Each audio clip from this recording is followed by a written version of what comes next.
Every year, the Washington Nationals set a trap for themselves. It's always vaguely present at the beginning of a year. World Series or bust, a lineup that seems stronger than it is, or a choking, twice over, closer, but lulled to sleep by Florida afternoons. It goes forgotten throughout spring training, because surely, this is the year. And when the problem makes itself apparent for the first time, a blown save, a mediocre run of games, a general lack of urgency, the team ignores it, playing the same way as it always does, running around with its hair on fire, except not in that Rizzoian way, refusing to reach for the extinguisher. This year, the clubhouse and its attitude won't be a problem until fists fly in the dugout. Instead, the problem is apparent from a glance at the depth chart, meaning Mike Rizzo will likely have to make a deadline move to close the wound that will likely open in the bullpen, as troubles may cascade downwards if just a few players can't bounce back or stay healthy. The bullpen? Surely not. It has Sean Doolittle, Trevor Rosenthal, and Tony Sipp. Why, Fangraphs ranked it as 9th best in the majors just the other day, one might say. But below that facade of dazzling arms lies a serious weakness. First, it's important to note that the Nats should expect to use their bullpen quite a bit.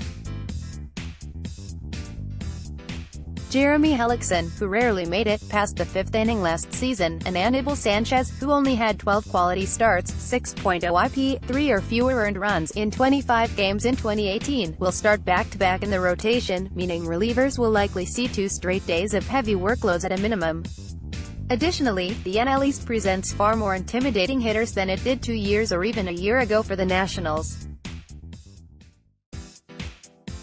Davey Martinez should expect for his relievers to see Bryce Harper and Rhys Hoskins twice a game with the Phillies, Robinson Cano and Brandon Nimmo twice with the Mets, Ozzie Albies and Ronald Acuna Jr. twice with the Braves, and even Brian Anderson twice with the Marlins. In other words, the Nationals' bullpen needs to be better than it's been in years, and it likely won't be. The potential trouble starts at the top with the team's de facto closer, Sean Doolittle. Fangraphs projects Doolittle to be the most valuable reliever in the Nationals' pen, with 1.3 F/WAR, per its depth chart's projections that combine Steamer and Zip's projections, with Fangraphs staff allocating playing time. When Doolittle is healthy, he's lethal, with a career 2.83 ERA and 2.40 FIP. Last year, he pitched to a 1.60 ERA with a 1.89 FIP. He gets about a third of batters to ground out, 32.3% last season, striking out 12 batters per 9 innings. But the lurking issue lies in his health and velocity. Doolittle throws his fastball almost exclusively. Since 2017, he's thrown his fastball 88% of the time, per Brooks Baseball, averaging a velocity around 95 mph. All spring long, Doolittle's velocity has hovered in the low 90s, which Fangraphs somewhat attributes to a toe injury that sidelined him for nearly all of last year, though it could be a function of age as well, or not a problem at all. For what it's worth, Fangraphs depth charts projections have Doolittle pitching to a 3.36 ERA this season, with a 3.41 FIP, good but nowhere near dominant, but the injury that may have led Doolittle to his velocity drop is far more concerning and emblematic of what may go wrong. Since 2015, Doolittle hasn't survived a season without spending a stint on the injured list. In 2015, 2016 and 2017, his shoulder sidelined him, but last year, his left big toe was the source of the problem. This history of injury and potential for regression exerts extra pressure on the next man up. Trevor Rosenthal, the next man up both proverbially and for the closer's role in the event of injury, also has a sparkling upside. In 2017, he pitched to a 3.40 ERA and a 2.17 FIP. In 2015, he saved 48 games, and in 2013, he struck out 12.90 batters per 9 innings. But like Doolittle, Rosenthal also has a troubled injury history. Since undergoing Tommy John surgery in 2017, he hasn't thrown a pitch in the majors. His velocity, which the scoreboard in West Palm has recorded at triple digits on multiple occasions, doesn't seem like a problem. His location, though, seems like it could present an issue. Over 9.0 innings pitched this spring, Rosenthal has walked 8 and hit 1, allowing 4 runs and 7 hits while striking out 7. Again, it's difficult to assign real value to spring training stats, but Rosenthal has struggled with location before. In 2016, the worst season he had in a Cardinals uniform, he walked 6.47 per 9 innings with a 1.93 K/BB ratio, pitching to a career-worst 3.72 ERA and 3.74 FIP, numbers so close they suggest his struggles were nowhere near a statistical anomaly. Again, spring numbers are difficult to project over a full year, but Rosenthal's location struggles may well continue, especially after Tommy John. Both Doolittle and Rosenthal falter, the best arms in the bullpen suddenly become off-season addition Kyle Barraclough and late spring addition Tony Sipp. Barraclough, who the Nats have seen regularly with the Miami Marlins, presents yet another case of a player with stellar abilities, once giving up no runs and 1 hit over 12 straight outings. In 2017, he pitched to a 3.00 ERA and a 3.66 FIP, and in 2016, he posted a 2.85 ERA and 2.11 FIP. But in the second half of 2018, Barraclough fell apart.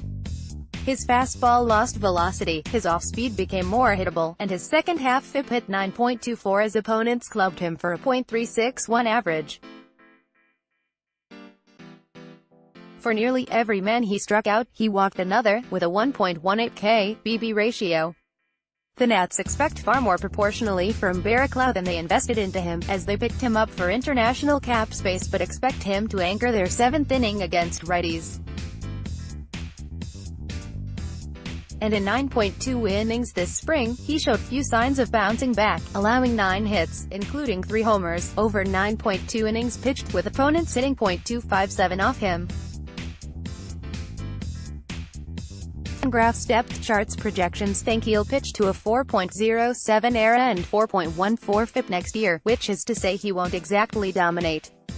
But Barraclough will still likely run through the bullpen gate on opening day if Max Scherzer isn't still on the hill, with Sipp coming in for lefties. Sipp himself presents an odd case, though he pitched to a 1.86 ERA and 2.41 FIP last year after finding the conviction behind his fastball and leaving 83.3% of runners on base. Sipp has been one of baseball's least consistent pitchers since 2015, when he pitched to a 1.99 ERA and a 2.93 FIP, likely due to his .204 BABIP that season. In 2016, his FIP ballooned to 6.19, remaining high in 2017 at 5.22 before coming back down last season. It seems hard to believe that Sipp's fastball speed, which has fluctuated from 91.3 mph to 92.2 mph over the last 4 seasons, entirely dictates the strength of his arsenal, though he did seem to gain about 1 mph on all his pitches last season. If Sipp pitches as well as he did last year or as poorly as he did in 2017, it'll almost certainly garner more analysis, but he seems unable to find any sort of middle ground. Fangraphs projects a 3.81 ERA this year. For what it's worth, before the 7th inning, the Nationals have Matt Grace, who posted a 2.87 ERA last year but struggles with consistency, Justin Miller, who dominated for the beginning of his tenure last year before putting up a wholly mediocre performance for the rest of the year, and Wander Suero, a surprisingly good addition last year with a 3.59 ERA but a projected 4.25 ERA and FIP this year. In other words, the Nats have 1 reliever they can really trust, if he stays healthy and doesn't regress, and 2, if spring training isn't a predictor of the regular season and Tommy John surgery didn't alter him as a pitcher. Beyond that, nearly everyone in the bullpen is an unknown and has the potential for implosion. It's possible, likely, in fact, that not everyone will regress and struggle simultaneously as they did in 2017. But it's quite feasible that more than a few relievers will struggle and leave the Nats without consistency in a few places, whether if it's in the middle innings or late in games. If either Doolittle or Rosenthal begins struggling or gets injured, this team's weaknesses elsewhere will become apparent quickly as the team struggles to make it through the middle innings after Hellickson and Sanchez both exit early. Nats could head this problem off by signing, say, Craig Kimbrell to shore up the late innings and serve as insurance if either Doolittle or Rosenthal, or even both, run into trouble. They can also wait until the deadline to plug their holes, or the problem can consume the team as it did in 2017. Key difference: in 2017, the Nats pounced on the rest of the division's comparative weakness, often walking off games against lowly NL East rivals even after the bullpen blew a lead. They'll have far fewer opportunities to do so this year, meaning a bad bullpen or even a mediocre one could sink any hopes of reaching the playoffs. And even if the absolute best-case scenario occurs, in which Doolittle stays healthy and his fastball remains fast, Rosenthal finds his control and Barraclough and Sip are able to pitch as the better versions of themselves, the Nats have quite a few variables to contend with and are far from the lockdown bullpen they need to make a deep October run.